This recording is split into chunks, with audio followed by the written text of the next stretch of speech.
بسم اللہ الرحمن الرحیم۔ السلام علیکم۔ ایک لوہار کی ساری زندگی شیطانی کاموں اور گناہوں میں گزری۔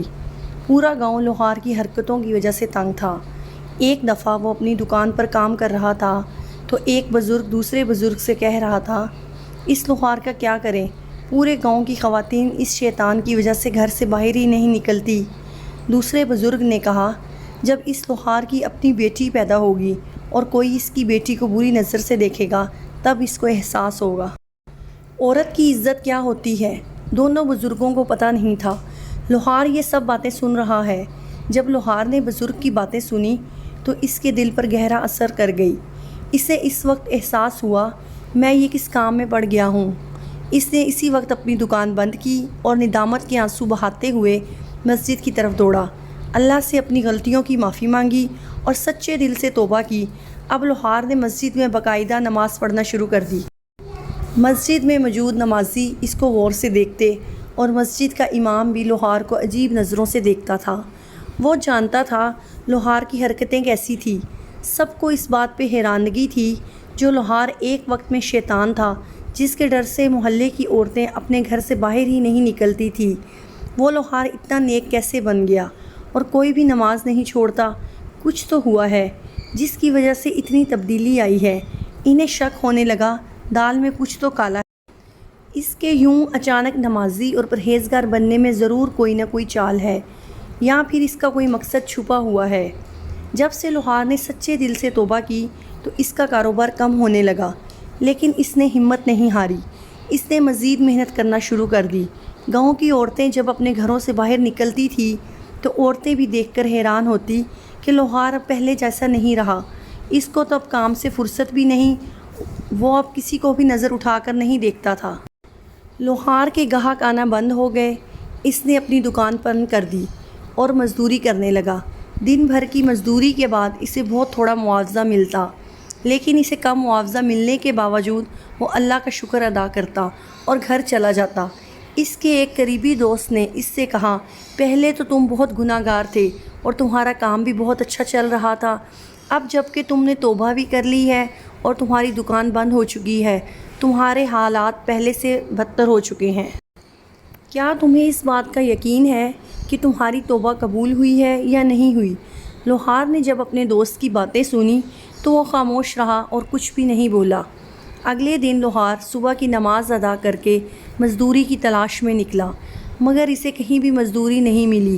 دوسرے دن پھر تلاش میں نکلا تو دوسرے دن بھی یہی حال رہا، حتیٰ کہ کئی دن گزر گئے اور اسے کہیں مزدوری نہیں ملی۔ نوبت یہاں تک پہنچ گئی کہ فاقے کرنے پڑ گئے۔ کئی دنوں تک ایسا ہوتا رہا کہ لوہار پورے دن میں صرف ایک وقت کا کھانا کھاتا اور کئی راتیں وہ بغیر کھائے پیے ہی سو جاتا۔ ایک دن لوہار پریشانی کی حالت میں زمین پر بیٹھا تھا کہ مسجد کا امام لوہار کے سامنے سے گزرا۔ مولوی نے لوہار کو غور سے دیکھا۔ مولوی کو معلوم ہو چکا تھا کہ لوہار فاقوں میں ہے۔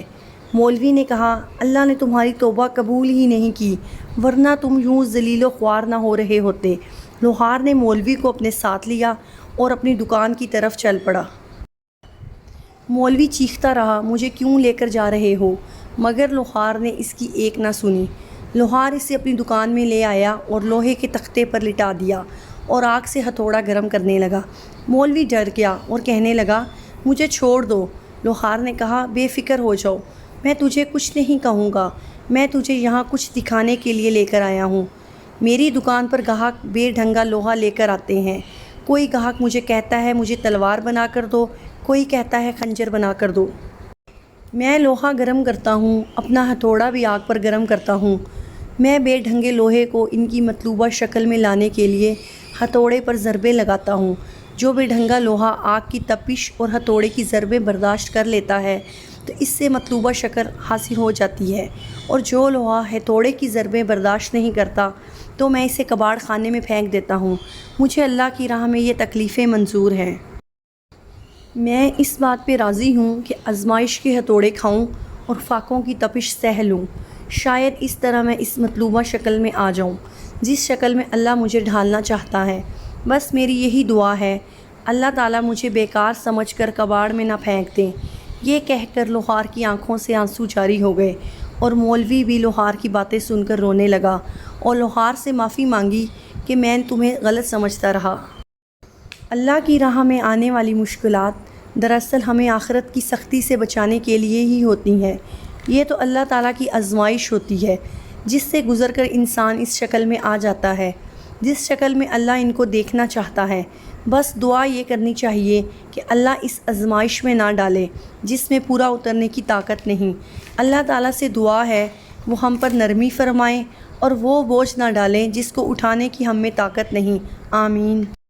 اگر آپ کو میری سٹوری پسند آئی ہو تو پلیز میرے چینل کو سبسکرائب کریں اور بیل آئیکن کو دبانا مت بھولیں تاکہ آنے والی سٹوری کا نوٹیفیکیشن آپ تک پہنچ سکے۔